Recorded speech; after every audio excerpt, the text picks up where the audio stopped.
ஏற்கனவே கணேசுடைய அப்பா சொல்லும்போது நான் ஓப்பனாக தான் சொல்கிறேன், பிள்ளைக்கு திருமணம் நடத்தணும், நீங்கள் வாங்க என்னதான் கூப்பிட்டாரு. இல்லை சார் அப்படி இல்லை, நம்ம அப்படி செய்யக்கூடாது, எவ்வளவோ ஆண்டவர் எச்சரிப்போடு சொன்னார். இவன் தேசத்தின் மேல் பட்டயம் வருவதை கண்டு எக்காலம் ஊதி சனத்தை எச்சரிக்கும் போது ஒரு எச்சரிப்பு. நான் சொன்னேன், அவசரப்படாதீங்க, பிள்ளைக்கு பார்வை கொஞ்சமாய் கொடுத்து வீட்டுக்குள்ளே இருந்த பிள்ளையை வெளியே கொண்டு வந்திருக்கிறாரு, இனி சுகவாழ்வு கொடுக்க அவரால் முடியும், அவசரப்படாதீங்கன்னு சொன்னேன். அருமையான சகோதரர் கேட்கல. அதை எச்சரிக்கும் போது போடுங்க, 4வது போடுங்க, கொஞ்சம் வசனத்தை கவனிங்க. எக்காலத்தின் சத்தத்தை கேட்கிறவன் அதை கேட்டும் எச்சரிக்கையாயிராமல் பட்டயம் வந்து அவனை வாரி கொள்ளுகிறது உண்டானால் அவனுடைய இரத்த பழி அவன் தலையின் மேல் சுமரும். ஒரு போதகன் ஒருவன் எவனோ பிடிச்சி நம்ம தெரிஞ்சு வச்சுட்டோம் ஜெபிக்கிறதுங்கன்னு சொல்லி அவன் வாயில இது வருது, சரி அந்த ஆள் மடிக்கிறான், வேண்டான்னு சொல்லதுக்கு நம்ம பிரதருக்கு மனம் இல்லை. எக்காலத்தின் எச்சரிப்பின் சத்தம் வேண்டாம். அப்போ நம்ம கணேசுக்காக ஆதங்கப்படுகிற அவனுக்கு ஒரு நன்மை நடந்தா எனக்கு அது சந்தோஷமா தானே இருக்கும். ஆனால் ஆவியானவர் உள்ளத்தில் எச்சரிப்பார். நீங்கள் யாரையும் சுவிசேஷ அறிவிக்கிற ஊழியம் செய்கிற மனுஷனை தப்பாக குறைச்சி இடப்படாதீங்க, அது நீங்கள் ஏமாந்து போவீங்க. கடிந்து சொல்லும்போது அது உங்களுக்கு व्यसனமாக இருந்தால் அது உங்கள் லைஃபுக்கே பெரிய ஆபத்து. எக்காலத்தின் சத்தத்தை கேட்கிறவன் அதை கேட்டும் எச்சரிக்கையாய் இராமல் பட்டயம் வந்து அவனை வாரிக்கொள்கிறது உண்டானால் அவனுடைய இரத்தப்பழி அவன் தலையிலே கேட்பேன். 5வது வசனம், அவன் எக்காலத்தின் சத்தத்தை கேட்டும் எச்சரிக்கையாய் இருக்கவில்லை அவனுடைய இரத்தப்பழி அவன் பேரிலே சுமரும். எச்சரிக்கையாய் இருக்கிறவனோ எவனோ தன் ஜீவனை தப்பித்துக் கொள்வான். எச்சரிக்கையாய் இருக்கிறவனோ தன் ஜீவனை தப்பித்துக் கொள்வான். இதே நிலைமை எனக்கும் வந்தது. ஒரு சிலர் சொன்னார்கள், நாராயணை நீ பழைய தெய்வத்தை மறக்காத, அது உனக்கு ஆபத்து. ஒரு பையன் இந்த கிறிஸ்தவ மார்க்கத்திலையும் மனுஷன் சாகத்தான் செய்கிறான். ஒரு பிள்ளை மறிச்சோன்னே எல்லாம் போச்சுன்னு நினைக்காத, நீ பழைய தெய்வத்தை உடைச்சதை எரிச்சதெல்லாம் கொண்டு கழுவி வை, இல்லைன்னா உன் பாடு ரொம்ப கஷ்டம் அப்படின்னு சொல்லி ஒரு சிலர் எச்சரித்தார்கள். அப்போ அடுத்த ஒரு சிலர் வந்து ஆண்டவர் தான் பெரியவர், ஆண்டவருடைய சித்தம் தான் உங்கள் வாழ்க்கையில், உங்கள் சகோதரி மூலமாக உங்களுக்கு ஏற்கனவே எச்சரிப்பு கொடுத்து நீங்கள் கேட்காததுனால உங்களுக்கு ஆபத்து. நல்லா கவனிங்க, எனக்கு எச்சரிக்கப்பட்டதுங்க. என் சகோதரி, அவளை நான் பைத்தியம்னு சொன்னேன். அவ சொன்னா, தம்பி உன் குடும்பத்துக்கு ஏதோ ஒரு பிரச்சனை வரப்போன்னு ஆண்டவர் சொல்றாரு, நீ தயவு செய்து இயேசுவிடத்தில் வந்துரு, நீ கூப்பிட்ட பிறகு போப்பா, வந்துட்டா எங்களுக்கு தெய்வம் இல்லை வந்துட்டான்னு சொல்லி அந்த எச்சரிப்பின் சத்தத்தை அசட்டை பண்ணினது மேல அந்த இரத்த பழி என் தலையில வந்து என் பிள்ளைய நான் பறி கொடுத்தேன். இன்னைக்கும் சபையில் ஆண்டவர் எச்சரிப்போடு சொல்லுகிறார், அவன் எக்காலத்தின் சத்தத்தை கேட்டும் எச்சரிக்கையாய் இருக்கவில்லை, அவனுடைய இரத்த பழி அவன் பேரில் சுமரும். எச்சரிக்கையாய் இருக்கிறவனு. அப்ப இந்த சகோதரர் சொன்னார், எனக்கு ரொம்ப தெரிஞ்ச ஒரு முன்னாள் சகோதரர், லாரி ஓட்டும் போது பழக்கம், அவரும் கிறிஸ்தவன். அவர் சொன்னார், பிரதர் நீங்கள் ஆண்டவர்கிட்ட வந்துருங்க, நல்ல ஆலோசனை சொன்னார். எனக்கு அவர் சொல்லக்கூடிய ஆசனை நல்லா பிடிச்சிருந்து ஆண்டவரும் என்னை பிடித்து கொண்டார் பக்குவமாக. இன்னைக்கும் எத்தனையோ போராட்டம் வந்தும் அவரை உறுதியாய் படுத்தியிருக்கிறேன். தன் ஜீவனை தப்பித்து கொள்வான். வசனத்தை பாருங்க, எச்சரிக்கையாய் இருக்கிறவனும் அந்த முன்னாள் தெய்வத்தை விட்டு மாறி ஆண்டவர் சொன்ன உபதேசத்தை அப்படி உறுதியாக பற்றி கொண்டு அக்கா 2வது இந்த மரண தருவாயில ஊரெல்லாம் திரண்டு வந்த பிறகும் இயேசுதான் தெய்வனை உறுதியாய் பற்றி பிடிச்சதுனால என் ஜீவனையும் காத்துக்கொண்டு என் பிள்ளைகளையும் காத்துக்கொள்ள ஆண்டவர் உதவி செய்தார். இது ஜீவன் உள்ள சாட்சி. உங்க முன்னால ஒரு சாட்சியா இருக்கிறேன். 6வது வசனத்தை போடுங்க சீக்கிரம். 6வது வசனம், காவல்காரன் பட்டயம் வருகிறதை கண்டும் அவன் எக்காலம் ஊதாமலும் ஜனங்கள் எச்சரிக்கப்படாமலும் பட்டயம் வந்து அவர்களில் யாதொருவனை வாரி கொள்ளுகிறது உண்டானால் அவன் தன் அக்கிரமத்திலே வாரி கொள்ளப்பட்டான். ஆனாலும் அவன் இரத்த பழியை காவல்காரன் கையிலே கேட்பான். கடிந்து கொள்ளுதல குறித்து நீங்க கஷ்டப்பட்டீங்களே, அங்க வசனம் என்ன சொல்லுகிறது? காவல்காரனா ஊழியக்காரன்.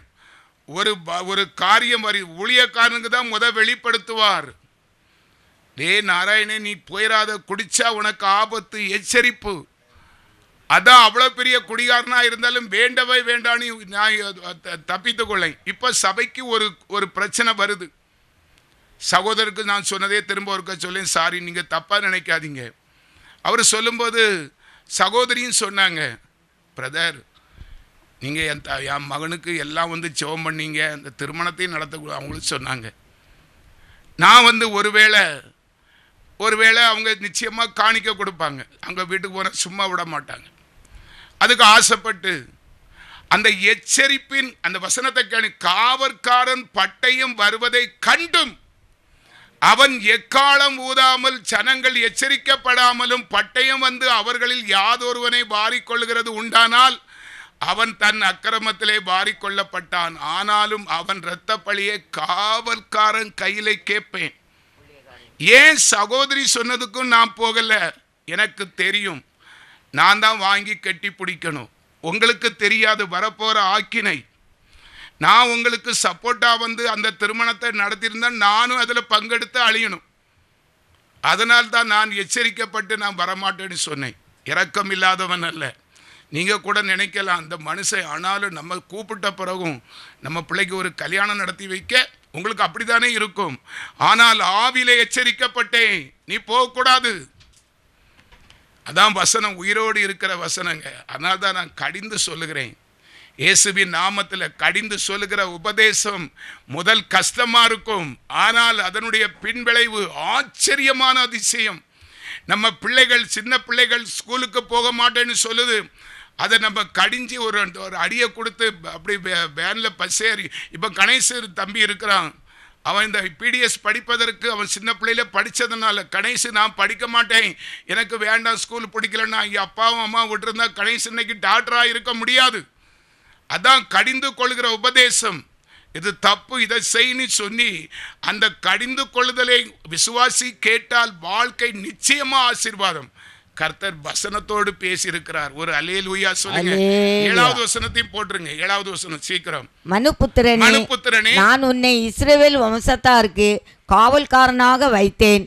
ஆகையால் நீ என் வாயினாலே வார்த்தையை கேட்டு என் நாமத்தினாலே அவர்களை எச்சரிப்பாயாக. நான் சொல்லலைங்க, ஆண்டவர் சொல்றார். ஒருவேளை நான் சொல்றது நிறைய பேருக்கு பிசாசனுடைய பிடியில இருந்தால் விகற்பமா இருக்கும். இவன் எப்பவும் இப்படிதான் சொல்லுவான், நல்ல வார்த்தையும் வாயில வராது, அப்படிதான் இருக்கும். அப்படித்தானே? இங்க வசனம் என்ன சொல்லுது? மனுபுத்திரனே, நான் உன்னை இஸ்ரவேல் வம்சத்தாருக்கு காவல்காரனாக வைத்தேன்.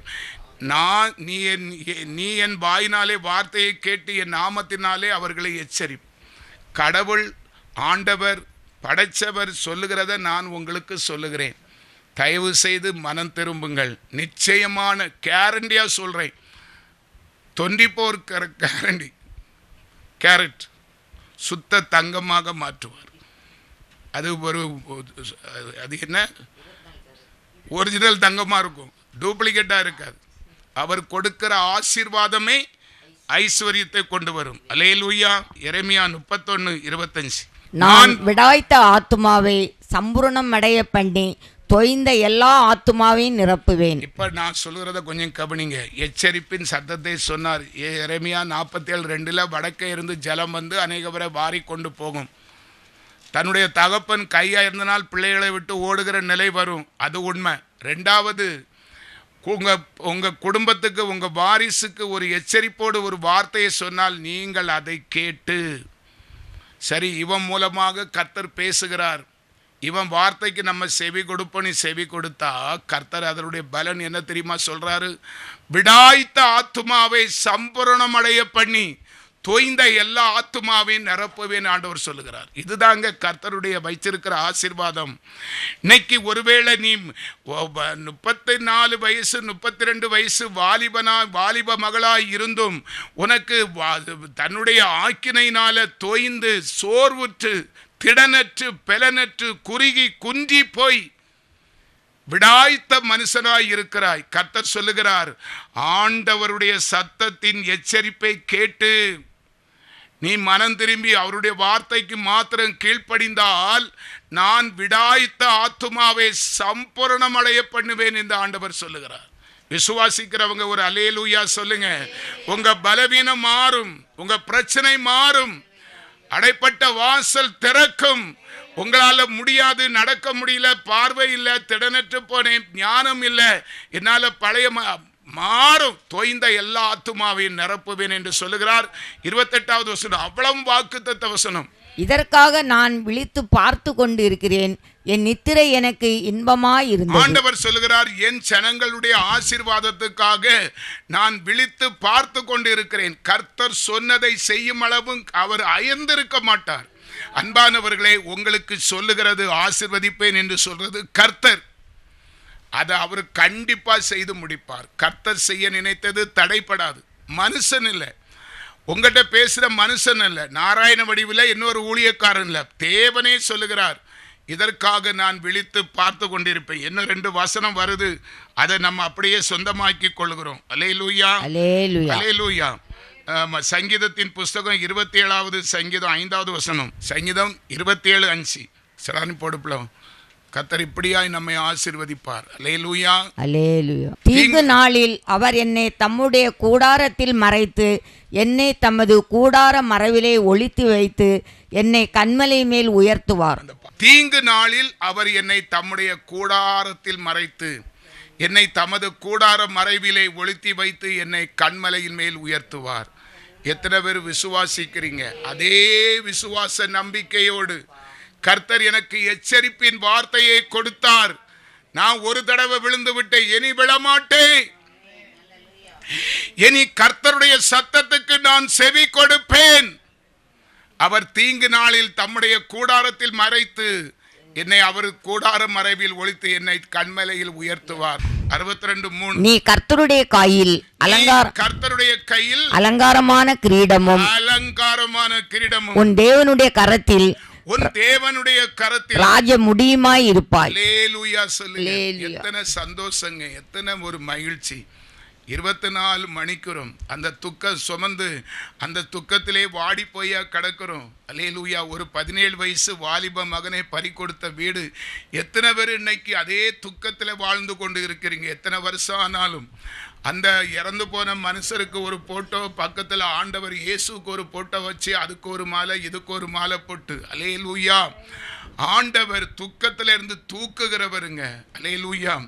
ஆண்டவருடைய நம்மை உபத்திரவத்தின் குகையில தான் தேவன் நம்மை தெரிந்து கொள்ள முடியும். கர்த்தருடைய கரம் உபத்திரவத்தில் தான் நம்மளை தூக்கி எடுப்பார். நாம உபத்திரப்பட்டாதான் கர்த்தருடைய நாமம் மகிமைப்படும்.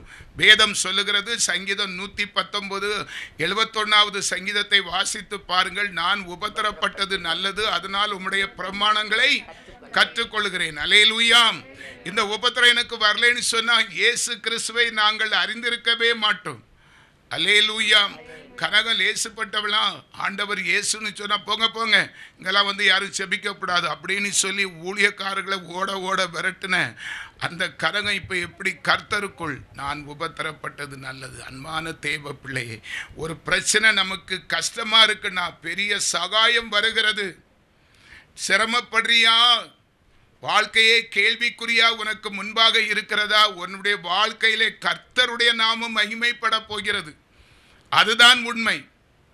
அதற்கு தான் உன்னை ஆயத்தப்படுத்தி கொண்டு இருக்கிறார். அந்த நிலை தெரியாமல் நீ பிசாசு உன்னை அதுக்குள்ள நீ அந்த ஐக்கியத்தில் இருந்து விடுத்து ஓடிடணும், விலகிடணும் சொல்லி கர்த்தருடைய நாமம் உன்னில் மகிமைப்படாதபடி நீ எவ்வளோ கஷ்டப்படுறா பாரு.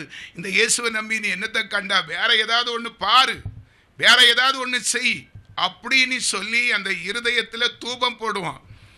ஆண்டவர் சந்தோஷப்படுவதை அவன் விரும்ப மாட்டான். நீ அதை புரிந்து கொள் மகளே என்று கர்த்தர் சொல்லுகிறார். அல்லேலூயா.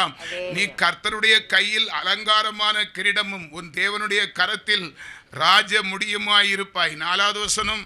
நீ இனி கைவிடப்பட்டவள் எண்ணப்படாமலும், உன் தேசம் இனி பாழான தேசம் எண்ணப்படாமலும், நீ எப்சிபா என்றும் உன் தேசம் பிவிலா என்றும் சொல்லப்படும். கர்த்தர் உன்மேல் பிரியமாய் இருக்கிறார், உன் தேசம் வாழ்க்கைப்படும். அல்லேலூயா. அல்லேலூயா. இனி கைவிடப்பட்டவள். அல்லேலூயா. சோத்திரம். ஒருவேளை இன்னைக்கு நீ அப்படிதான் இருக்கிறான், எல்லாராலும் வெறுக்கப்பட்டு நம்பி வந்தவனால வெறுக்கப்பட்டு விரட்டப்பட்டு ஆகாது என்று தள்ளப்பட்டு இருக்கலாம். அல்லேலூயா. நீ இனி கைவிடப்பட்டவள் எனப்படாமலும், ஆனால் நாளானது வரும்போது நீ ஆசீர்வதிக்கப்பட்ட மகள்.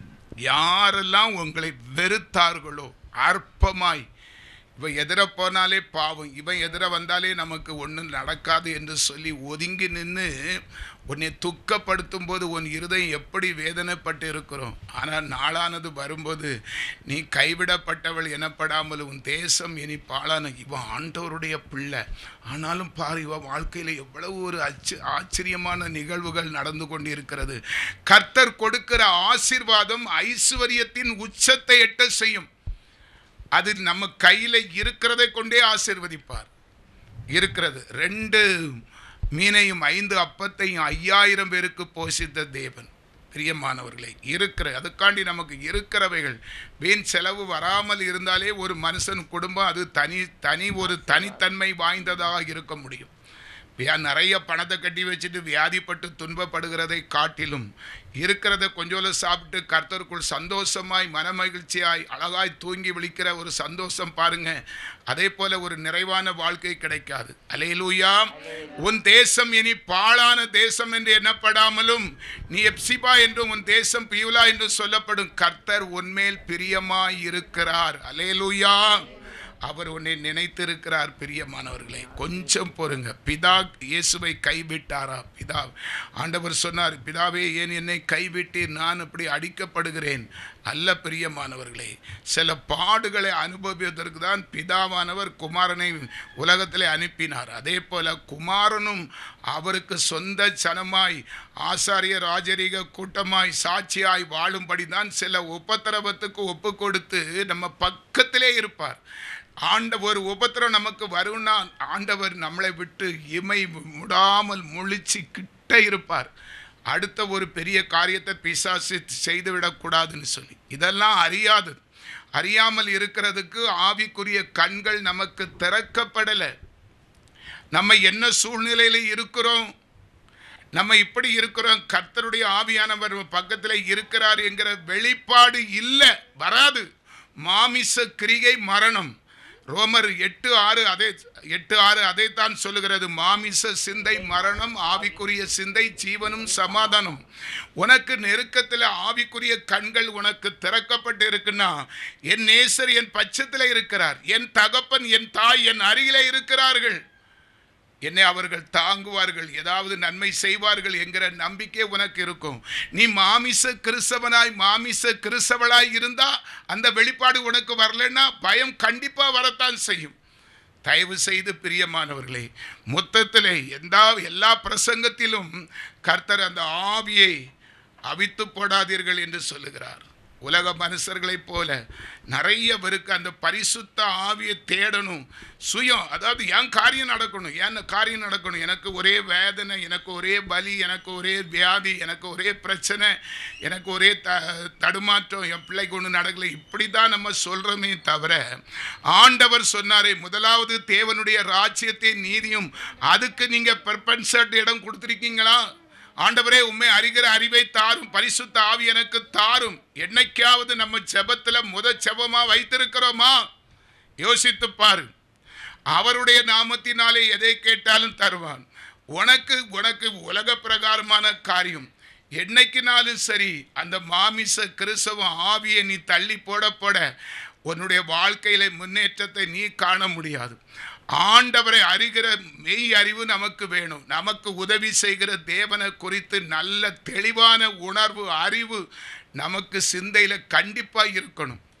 அது இல்லைன்னு சொன்னால் குத்து மதிப்பெல்லாம் ஆலயத்துக்கு நம்ம கர்த்தருக்குள் திடப்பட பெலப்பட ஒரு காலமும் முடியாது. ஒரு அலேலூயா சொல்லுங்க. அலேலூயா. அந்த பாட்டை பொடுப்புல அலேலூயா. காக்கும் கரங்கள் உண்டு எனக்கு. நிச்சயமாய் கர்த்தர் இன்னைக்கு சொன்ன, நீ கைவிடப்பட்டவள் எனப்படாமலும் உன் தேசம் இனி பாழான தேசம் என்று சொல்லப்படாமலும் நீ எப்சிபா என்றும் பியூலா என்றும் உன் தீங்கு வருகிறது, முடிவு வருகிறது, தேசத்துக்கு அழிவு வருகிறது, பஞ்சம் வருகிறது, கொள்ளை நோய் வருகிறது, யுத்த சத்தம் கேட்கிறது, பூமி அதிர்ச்சி வருகிறது, பூகம்பம் வருகிறது. நீ உன்னை காத்துக்கொள். அல்லேலூயா. சோதரம் ஆண்டவரே, எத்தீங்கும் அணுகாமல் என்னுடைய ஆத்துமா சரீரத்தை காக்கிற என் தேவ சமூகத்திலே அல்லேலூயா எங்களை ஒப்பு கொடுக்கிறோம் ஆண்டவரே. அல்லேலூயா.